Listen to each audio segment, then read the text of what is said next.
Olá, pessoal. Eu sou Aline Moreira, sou casada com o Estevão, nós temos 7 filhos, essa daqui é a 7ª, Ana Cecília. Sou casada há 16 anos e eu estudei pedagogia e depois teologia. Na teologia, eu fiz a minha monografia em 2016, na PUC do Rio, e sobre esse documento do Papa Francisco, Amoris Laetitia, com enfoque nessa novidade do documento, um novo olhar sobre a família, né? Um pouco de comparação com a Familiares Consórcio, de São João Paulo II, e depois foquei principalmente no tema da fecundidade do amor, que é central, é o capítulo central, é o capítulo 5, mas é também um tema central em toda a exortação. E desde o primeiro capítulo até o último, o Papa fala dessa dimensão da fecundidade do amor. O amor sempre gera vida, né? Então, eu me aprofundei nesse tema na teologia lá em 2016.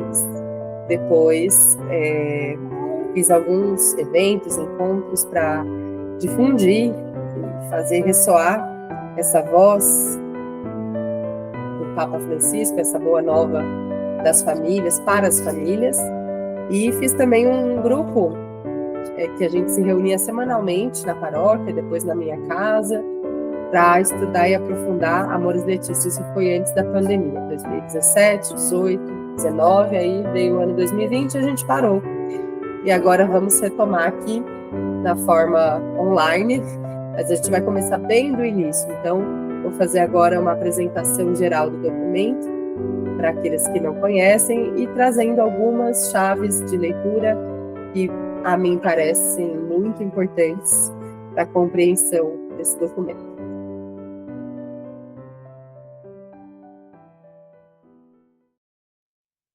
Então, vamos começar essa breve apresentação da Amoris Laetitia, exortação apostólica do Papa Francisco, publicada em 2016. Foi publicada com a data do dia de São José, né? Em março, 19 de março. Então, nós temos o privilégio, a graça de termos sido presenteados com essa exortação. São 325 parágrafos dedicados às famílias do século XXI, a todos nós, né? E esse nome, Alegria do Amor, né? Amoris Laetitia, já é a primeira chave de leitura que temos para compreender esse documento. O Papa Francisco, desde o início, nos convida à alegria, né? A alegria do Evangelho, a Evangelii Gaudium, enfim, Gaudete et exultate, alegrai-vos, exultai, Laudato si, né? Louvado seja, e Amoris Laetitia é a alegria do amor. Então, já esse nome já é bem diferente, assim, de todos os outros nomes dos documentos da Igreja anteriores voltados para a família. Familiares Consórcio, Casti Connubii, enfim, outros documentos que a Igreja também se dirigia às famílias, mas agora o foco está no amor, na alegria do amor, experimentado e vivido na família. Claro que o Papa não ignora as dores, né, da família, de jeito nenhum. Ele dedica muitos parágrafos a falar dos desafios da família, as crises na família, situações de sofrimento na família, o luto na família, né? E ele dedica muitos parágrafos e desenvolve mesmo com maestria, com a experiência de um pastor, né, que atendeu diversas famílias, certamente, em Buenos Aires, e ele tem esse cheiro de ovelha, né? Então ele realmente sabe muito bem o que a gente vive, os perrengues de cada dia, da vida em família, nesses nossos tempos. Então ele deixa isso muito claro, mas ele nos convida a experimentar a alegria do amor, deixá-la transbordar, né? A força do amor. E sempre, qualquer família, qualquer situação que estejamos vivendo, a gente sempre pode crescer a partir do amor.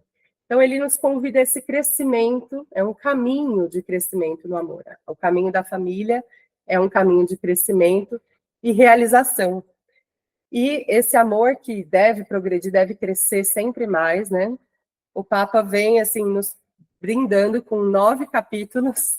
Não sei se vocês têm o documento, depois eu posso mandar lá no grupo o link, mas é fácil de achar no site do Vaticano.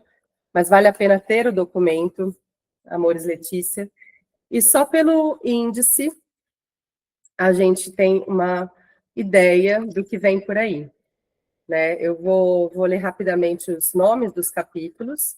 Primeiro ele faz uma introdução, aliás, agora eu lembrei que eu uso óculos para ler, eu lembrei porque eu abri e não enxerguei nada, né? Então, graças a Deus, temos aí óculos para enxergar. Então, olha só, o Papa, depois de uma introdução, vem o capítulo 1, A Luz da Palavra. Isso é uma novidade de Francisco, né? Porque ele já começa o documento trazendo a Sagrada Escritura para inspirar tudo aquilo que ele vai desenvolver ao longo dos 9 capítulos. Então, ele trabalha aqui o Salmo da videira bem fecunda, esqueci o número do Salmo, deixa eu olhar.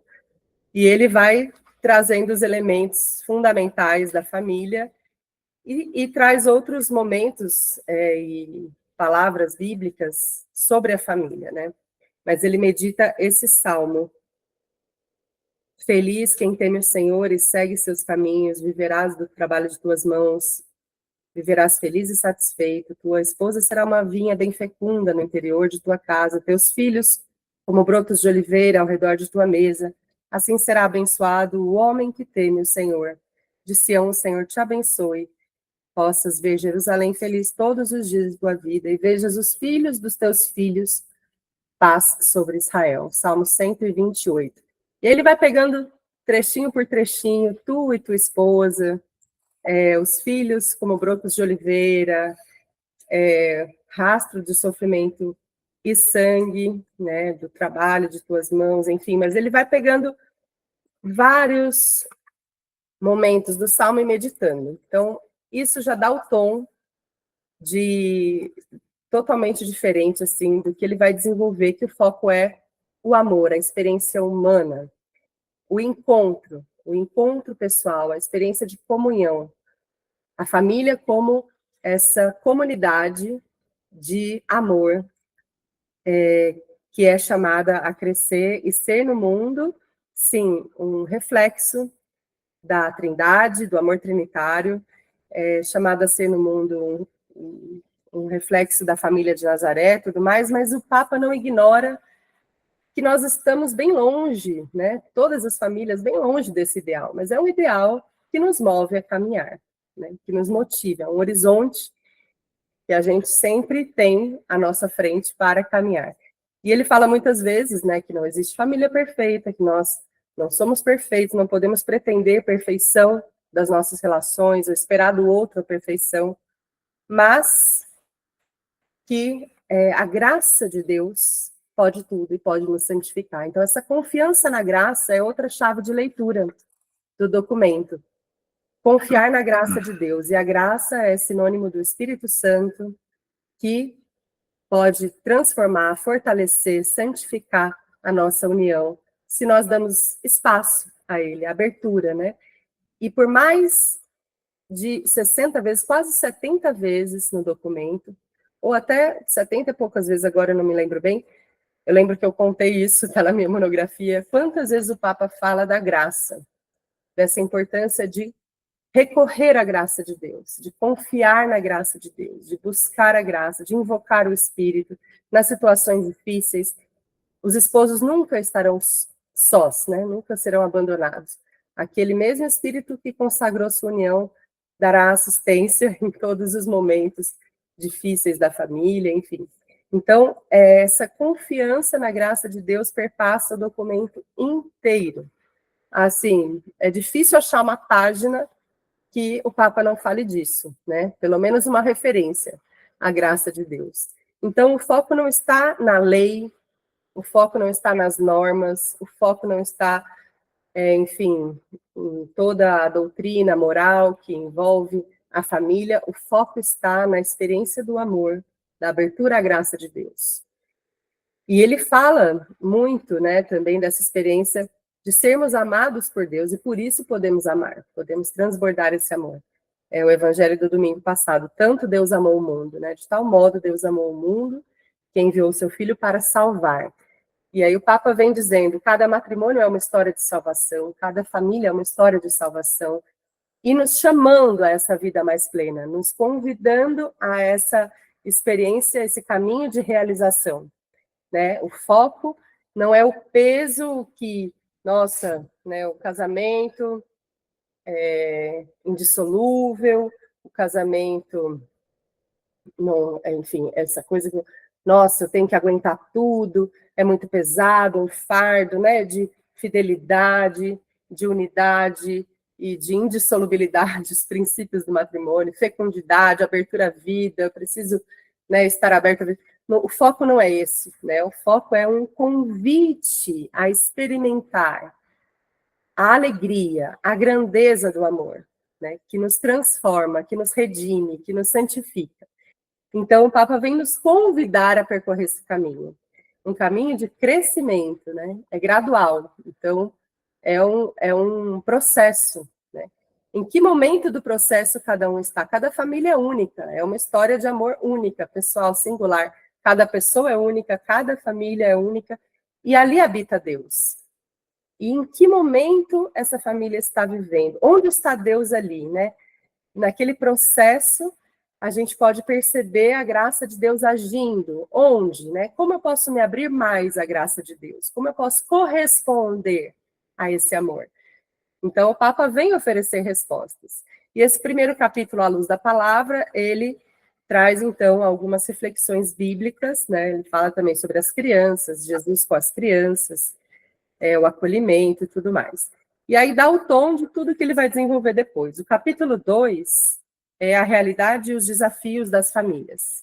É um capítulo longo, denso, começa no 31 e vai até os 57, se não me engano, 57. E aí ele vem começando assim, o bem da família é decisivo para o futuro do mundo e da igreja. E vai analisando, né, a partir também dos sínodos, os 2 sínodos sobre a família que foram feitos em 2014 e 2015.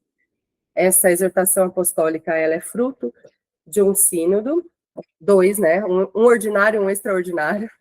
E aí, assim como a Familiares Consórcio também foi fruto de um sínodo sobre a família, a Familiares Consórcio de São João Paulo II foi publicada em 81. E Amoris Letícia, 35 anos depois. 3 décadas e meia, muita coisa aconteceu no mundo, muita mudança, né? A situação das famílias mudou demais também, a educação dos filhos, enfim, os desafios todos que a gente vive no cotidiano, no chão da nossa vida, são diferentes, apesar de ter, claro, coisas que sempre existiram, dificuldades, desafios, por causa da fraqueza humana, por causa do pecado e tudo mais, sempre existiram, mas existem outras realidades contextuais que mudaram muito nessas 3 décadas, né, e meia. Então, esse capítulo, a partir daquilo que os 2 sínodos recolheram de realidade em todos os continentes, o Papa vem resumindo aqui os desafios principais hoje das famílias. Uma coisa que eu acho muito interessante nesse capítulo é que o Papa, é uma novidade também num documento da Igreja, ele faz uma autocrítica. Então, a gente tem aqui nos parágrafos 36, 37, principalmente esses, o Papa diz, olha só, devemos ser humildes e realistas para reconhecer que, às vezes, a nossa maneira de apresentar as convicções cristãs e a forma como tratamos as pessoas ajudaram a provocar o que hoje nos leva a lamentar. Pelo que nos convém, uma salutar reação de autocrítica. Isso é muito novo, é muito diferente, assim, né? Nunca tinha visto, nem ouvido falar da igreja fazer uma autocrítica colocando isso num documento oficial do magistério, um papa falando exatamente assim. Olha, muitas situações que hoje a gente lamenta, será que a gente não tem uma parcela de responsabilidade? A forma como a gente falou do matrimônio, apresentou o matrimônio, propôs à família, às pessoas, também talvez não tenha sido a maneira melhor de apresentar. E aí, ele fala, por exemplo, assim, ó, muitas vezes pensamos que a simples insistência em questões doutrinais, bioéticas, morais, sem motivar a abertura à graça, já apoiam o suficiente as famílias. Não apoiam, né? Então, claro que tem o seu valor, a sua importância, as questões morais, bioéticas, doutrinais. E tem um capítulo todo dedicado à doutrina sobre o matrimônio. Mas não é dessa forma que se apoia as famílias no cotidiano da vida. E o Papa Francisco, por ser jesuíta, por ter sido bispo em Buenos Aires tanto tempo, por ter acompanhado tanta gente, ele tem esse olhar, né, a cura personalis, que é um termo de Santo Inácio de Loyola, que os jesuítas usam muito, a pedagogia inaciana usa muito, esse cuidado pessoal, esse olhar pessoal para a história de cada um ou de cada família, esse acompanhamento próximo, né, para ajudar a realizar um discernimento ali, e discernimento é outra palavra-chave, né, aqui do documento todo, discernimento, que é uma palavra tão cara aos jesuítas, e Santo Inácio, que é considerado o mestre do discernimento, o Papa também fala muito sobre isso, e fala que aqui, muitas vezes, os padres, os bispos, os leigos que trabalham com família e tudo mais, muitas vezes, ao invés de formar consciências, pretendem substituí-las. Então, ele fala, não somos chamados a substituir as consciências, né?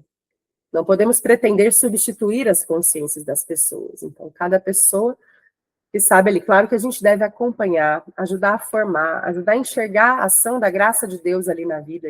E como é bom quando uma família tem um acompanhamento, ou de uma família mais experiente, ou de um sacerdote, ou, enfim, um pastor de alma, né? Alguém que pode acompanhar a família nos seus momentos difíceis, mas não substituindo a consciência das pessoas, ajudando ali a enxergar a ação de Deus, a graça de Deus na vida. Então, esse parágrafo 37, ele é bem decisivo, assim. Ele fala do caminho matrimonial, o matrimônio como um caminho dinâmico de crescimento e realização. Não um fardo a carregar a vida inteira, mas esse caminho de crescimento, de realização. Enfim, tem muita coisa aqui, muitos desafios na realidade das famílias.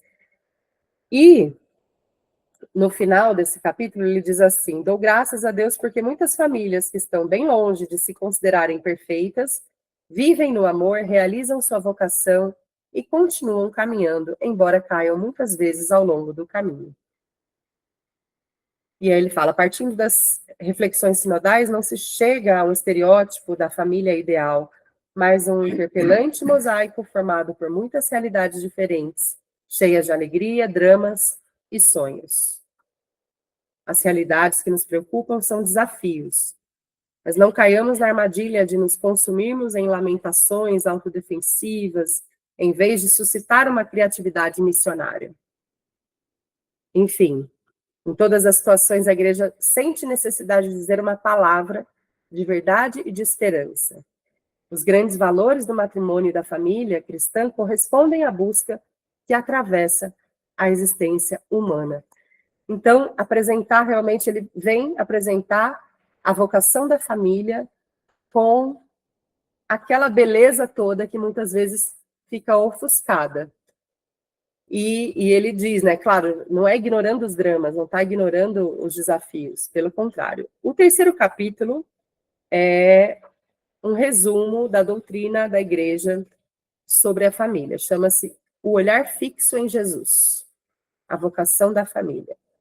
E ele pega documentos do Vaticano II, mas ele começa com Jesus, né? Ele começa com o Evangelho. E depois vai pegando os documentos da igreja, Bento XVI, João Paulo II, Paulo VI, João XXIII, o concílio. E traz aquilo que tem de essencial na doutrina da igreja para a família.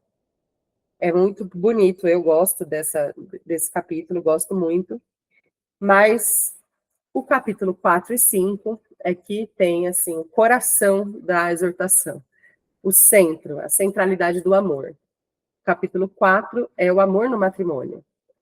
E ele faz quase que um tratado sobre o amor aqui, nesse capítulo 4. Ele pega aquela carta, aquele texto de Paulo, né, sobre a caridade é paciente, a caridade é prestativa, não se encha de orgulho, tal, tal, tal, e vai aplicando na realidade da família. O amor concreto, como deve ser vivido, né, como a gente pode amar o amor verdadeiro, né, no cotidiano da família. E muitas coisas que eu li, eu falava, meu Deus, parece que ele veio na minha casa para ver isso aqui. Como é que ele sabe que a gente passa isso aqui? Que é tão difícil viver isso aqui. E é uma concretude mesmo, é o chão da vida, né? Porque é onde Deus está, onde Ele age, né? Ele assumiu, Ele abraçou a nossa realidade na encarnação e, enfim, Ele sabe bem o que é, o desafio que é amar todos os dias os nossos próximos mais próximos. Então, o Papa faz esses 2 capítulos dedicados ao amor, fala também da dimensão erótica do amor, fala, né, sobre sexualidade, afetividade, o mundo das emoções e tudo mais.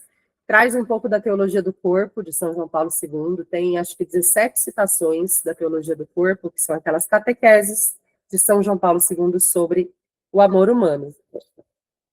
E fala também da transformação do amor, né, ao longo dos anos, né, um casal de idosos, né, que passou por tanta coisa junto, casados há 40 anos, 50 anos, enfim, o que eles vivem ali, um amor transformado, né? Não são os mesmos sentimentos da juventude, os sentimentos mudam.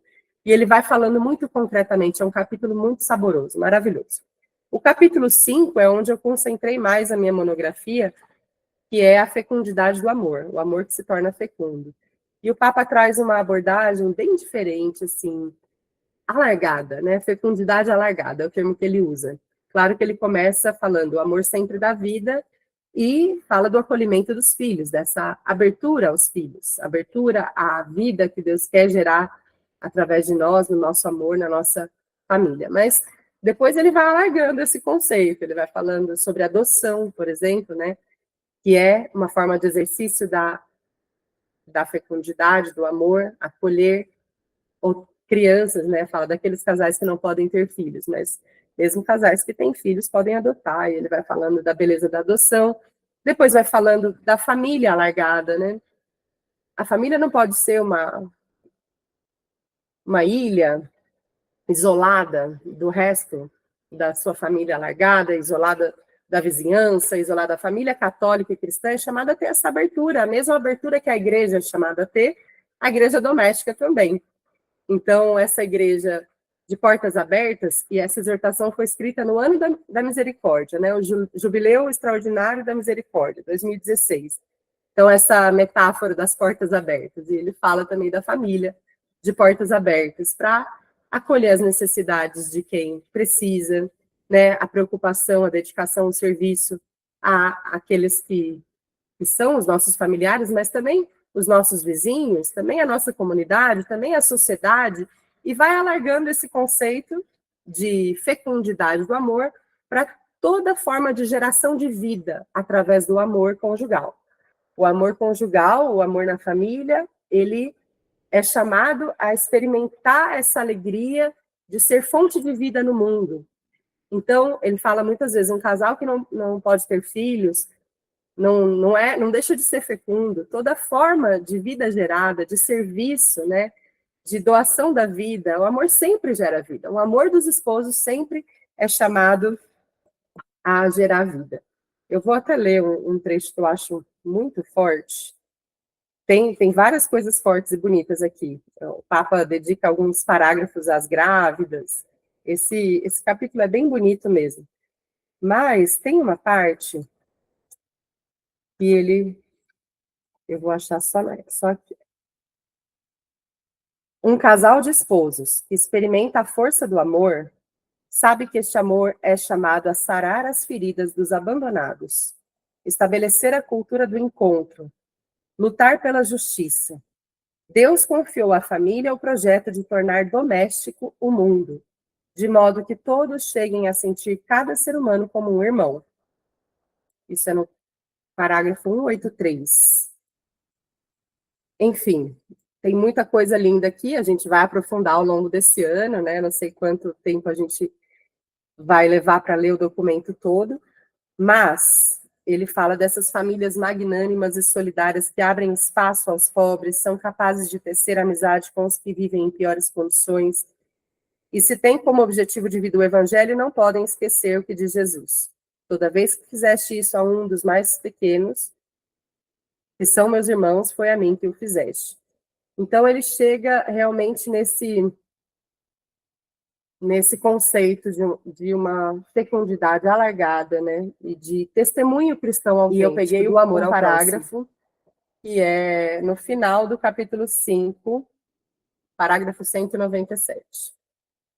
Aí está dizendo assim, ó, esta família alargada deveria acolher com tanto amor as mães solteiras, as crianças sem pai, as mulheres abandonadas que devem continuar a educação de seus filhos, as pessoas deficientes que requerem muito carinho e proximidade, os jovens que lutam contra uma dependência, as pessoas solteiras, separadas ou viúvas que sofrem a solidão, idosos e doentes que não recebem apoio de seus filhos, até incluir no seio dela, da família, mesmo os mais desastrados nos comportamentos da sua vida. Enfim, a fecundidade do amor. Esse transbordar da alegria do amor gerada na família, vivida na família, no amor conjugal, tem que transbordar no mundo, né? Os filhos, eles renovam o mundo, o Papa fala, né? Os filhos são um dom maravilhoso de Deus, ele fala no capítulo 6. Através deles, o Senhor renova o mundo, sim. Mas essa renovação do mundo, ela pode acontecer também mesmo sem os filhos, né?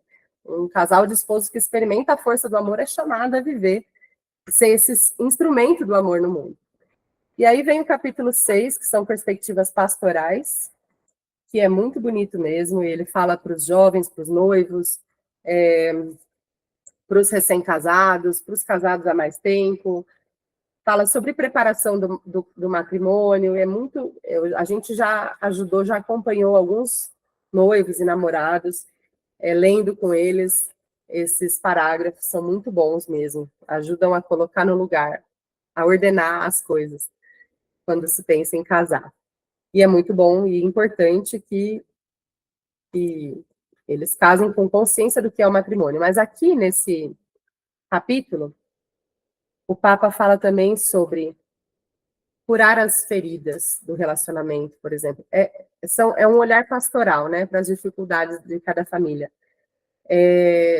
Crise, né, o desafio das crises, são parágrafos fortíssimos, são parágrafos importantíssimos que o Papa se dedica aqui a falar sobre as crises, que são as previstas e as imprevistas, né? Ele fala, tem crises previstas, o nascimento de um filho, depois a época tal, enfim, a adolescência do filho, a saída de casa do filho, os pais idosos, quando a gente tem que cuidar. Existem algumas crises já previstas no matrimônio, nos momentos, né?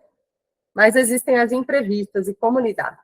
E aí o Papa fala, assim, conselhos preciosos e chama a percorrer um caminho de cura das feridas, da própria história, é muito bonito. Depois vem o capítulo 7, que é sobre a educação dos filhos, esse olhar personalizado também para os filhos, para cada filho, onde está o filho? Onde está seu filho? Não é o onde físico, é o metafísico, né? Em que momento do caminho dele, de vida, do processo de amadurecimento ele está? Como a gente pode ajudar? Como a gente pode acompanhar? E aí, formação ética dos filhos, e vai falando também sobre realismo na educação dos filhos, a vida familiar como contexto educativo, educação sexual, sim, a educação sexual, e é muito interessante tudo que o Papa traz aqui, e sobre a transmissão da fé, né? Essa família que é a igreja doméstica é chamada também a transmitir a fé, né? A primeira comunidade que o filho experimenta a fé é na família, é na oração em família, é nos momentos cotidianos em que se valoriza mesmo a fé, a espiritualidade, a religião e tudo mais.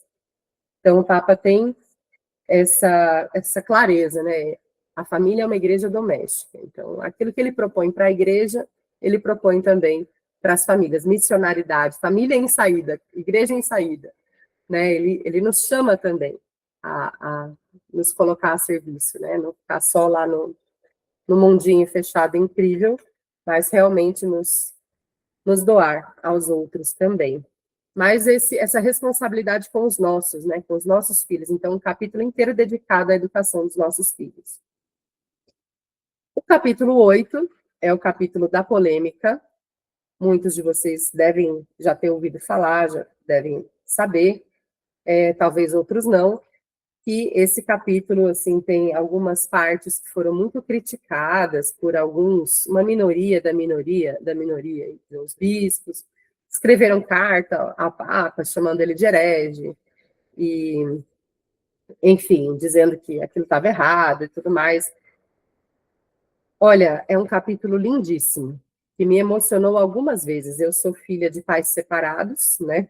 Meus pais se separaram antes de eu nascer, e a minha mãe depois teve um processo de conversão, a minha mãe buscou nulidade matrimonial, depois a minha mãe se casou de novo, esse casamento também não deu certo, esse casamento também foi considerado nulo pela igreja, mas eu sei quantas dores, quantas feridas, quantas dificuldades, quantos sonhos, né, enfim, quantas situações difíceis vividas ali, enfim, e aqui fala sobre acompanhar as dificuldades específicas das famílias, discernir e integrar, como integrar as famílias feridas, as famílias que fogem daquele modelo ideal, né? Meus pais são separados, eu tenho um irmão mais novo por parte da minha mãe, meu irmão mais velho por parte do meu pai, ela tem irmãos por parte da mãe dela, meu irmão tem irmão por parte do pai, e essa família pós-moderna, século XXI, que foge totalmente ali do ideal bíblico, né, de família, ou do ideal dos documentos da igreja, da família, como integrar, como acompanhar, como ajudar a perceber a ação da graça de Deus ali no cotidiano daquela família e fazê-los crescer, né? E não desistir, né, de estar abertos à graça de Deus, estar abertos à obra que Deus quer realizar, essa transformação, esse amor que salva, que transforma o ser humano, que redime o ser humano, e que ajuda o ser humano a dar esses passos para corresponder a esse amor. Então, aqui fala da questão dos divorciados, dos recasados, as situações irregulares, né? De como integrar, e as famílias também que vivem situações que fogem completamente, o Papa mesmo fala, foge completamente daquilo que a gente considera o ideal de família, por exemplo, as famílias homoafetivas, né? E todos nós conhecemos tantas duplas, tantos casais, não é exatamente casal, né? Dois homens ou duas mulheres, e hoje é cada vez mais comum isso, e como integrar, como acolher, e esses muitas vezes adotam filhos, né? Eu tenho uma prima que adotou três irmãos já grandinhos, assim, 7, 8, 10 anos, com a companheira dela. E que ato de amor grandioso, não é? Adotar essas crianças, dar um lar para essas crianças, educar, ajudar a formação dessas crianças, cuidar. Enfim, e aí essa família não tem dignidade, não tem direito de estar na igreja, essa família tem que ser excluída, essa família, ali não habita Deus, ali não habita a graça de Deus? Claro que habita, né? A gente precisa ver ali, reconhecer. Então, requer de todos nós também uma conversão do olhar, conversão do coração, para ser mais conforme o coração misericordioso de Deus, que nos olha a todos e que nos ama a todos. E de tal modo amou o mundo, né, que enviou o seu Filho. Quando éramos ainda pecadores, todos nós somos pecadores, nos amou, né, nos acolheu, nos redimiu. Então, deu a vida por nós, né? E a igreja tem que espelhar isso, tem que ser reflexo dessa misericórdia de Deus. É o coração do evangelho, né? E aí vai dizer, então, eu que era professora, por exemplo, tive alunos que o pai, ou os pais, ou as mães, enfim. E aí, essa pessoa não tem a dignidade, não pode estar na igreja, não pode ser batizado, não pode... Claro que pode, né? Claro que deve. O Senhor acolhe a todos. É um capítulo que, só de ouvir falar, gera assim um constrangimento. Mas se você pega para ler, parágrafo a parágrafo, está tudo muito bem explicado aqui. Fala sobre as situações, as circunstâncias atenuantes no discernimento pastoral. E o Papa, assim, pega e fala, assim, ele já tinha falado isso antes, né, que a gente não pode estar falando, talvez, para os padres e bispos, sentar na cátedra de Moisés e atirar pedras nos outros, né, usar a lei para atacar as pessoas que estão fazendo o que pode ali para ser o melhor possível para os outros. Enfim, Deus é que conhece o coração de cada um, né? Mas como nós cristãos, como nós igreja, como nós católicos, como acolher, como integrar, como acompanhar, como ajudar a discernir ali a vontade de Deus, a graça de Deus, e como ajudar a perceber esse amor, né, presente ali na história de cada família, que é uma história de salvação. Então, o Papa realmente foi muito corajoso, escreveu aqui muitos parágrafos, é uma outra lógica, né? Eles até falam, aqui tem um subtítulo, A Lógica da Misericórdia Pastoral. É uma outra lógica que coloca no centro a pessoa, no centro a misericórdia, e não a lei, não a norma, né? A lei existe para o homem, e não o contrário, né? Então, um convite à plenitude, a mais vida, né? Como crescer ali. E situações muito difíceis, muito complicadas, e o Papa contempla aqui, falando sobre como lidar com essas situações. Um chamado a toda a igreja a ser um espelho do Cristo. Por fim, o último parágrafo é a espiritualidade conjugal e familiar. E ele traz 4 pontos, que é a espiritualidade da comunhão sobrenatural, a presença de Deus, Deus habita em nós quando a gente vive o amor, né? Se nos amamos, Deus está entre nós. Essa presença, essa comunhão, esse amor de Deus entre nós. Depois, unidos em oração à luz da Páscoa, e aí o Papa vem falar que todos os momentos da família devem ser vividos em união com Jesus no seu mistério pascal. As situações felizes e as conquistas e os momentos de alegria são uma união com Cristo ressuscitado. E os momentos de dor, de sofrimento, de tristeza, uma união com Jesus abandonado. Uma união com Jesus crucificado. O terceiro ponto é a espiritualidade do amor exclusivo e libertador. É muito bonito e profundo, são 2 parágrafos só, mas é bem profundo esse parágrafo. Ele vem falar que Deus tem que ser o centro da nossa vida individualmente, da vida de cada um dos cônjuges, né? A gente não, senão a gente pretende que o outro seja Deus e que toda a carência todo buraco, todo vazio que eu trago, que só Deus pode preencher, eu quero que o outro preencha. E não é. Cada um tem que ter o seu relacionamento com o Senhor e deixar Ele ser o centro da vida para que as coisas se ordenem, né? Que as coisas estejam integradas da forma harmônica como deve ser. E por fim, espiritualidade da solicitude, da consolação e do estímulo. É o último ponto desse último capítulo. E ele vem falar sobre solidariedade. Deus nos convida a gerar e cuidar, a acolher. A família foi sempre o hospital mais próximo, né? Fala da hospitalidade como uma virtude da família, como a gente deve viver, assim, essa dimensão da família no mundo para aqueles que mais precisam. E eu vou terminar lendo aqui um pedaço do último capítulo, não, do último parágrafo do último capítulo. É o parágrafo 325. Então, eu não vou ler ele inteiro, que ele é um pouquinho grande, mas eu vou ler quase tudo. Nenhuma família, como recordamos várias vezes nesta exortação, nenhuma família é uma realidade perfeita e confeccionada de uma vez para sempre, mas requer um progressivo amadurecimento da sua capacidade de amar. Há um apelo constante que provém da comunhão plena da Trindade, da união estupenda entre Cristo e sua igreja, ou daquela comunidade tão bela que é a família de Nazaré, e da fraternidade sem mácula que existe entre os santos no céu. Mas contemplar a plenitude que ainda não alcançamos permite-nos também relativizar o percurso histórico que estamos fazendo como família, para deixar de pretender das relações interpessoais uma perfeição, uma pureza de intenções e uma coerência que só poderemos encontrar no reino definitivo. Além disso, impede-nos de julgar com dureza aqueles que vivem em condições de grande fragilidade. Todos somos chamados a manter viva a atenção para algo mais além de nós mesmos e dos nossos limites.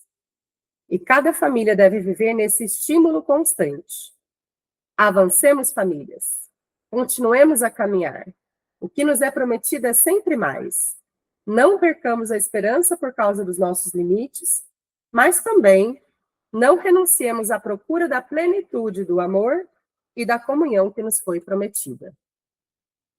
Então, é esse chamado, né? É uma verdadeira exortação. Avancemos, família. Não perder a esperança por causa das nossas dificuldades e limites, mas não renunciar a essa procura da plenitude que nos é prometida. Essa plenitude do amor e da comunhão que vem da Trindade e que é obra do Espírito Santo em nós, né?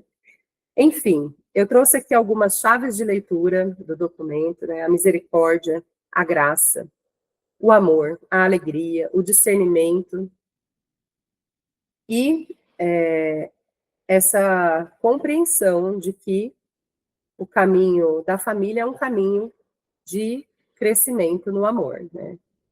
Então, é um processo de realização que vai acontecendo, né? Não é que o sacramento aconteceu, pronto, agora santificou aquela família. Não, ali é o começo de um caminho longo e árduo, que a gente vai todo dia renovando o nosso sim, todo dia escolhendo de novo, todo dia decidindo recomeçar, amar, perdoar, reconciliar e buscando a graça de Deus, contando com a graça de Deus que nos move, que nos habita. Eu vou encerrar a gravação por agora e vou abrir para a gente conversar, comentar, reagir, né? Dizendo também que a gente vai seguir aí, a partir do mês que vem, um percurso de leitura e aprofundamento. Eu vou propor a cada quinzena alguns parágrafos para serem lidos, né, em casa, para a gente vir aqui e conversar sobre eles. Ok? Então, por enquanto é isso.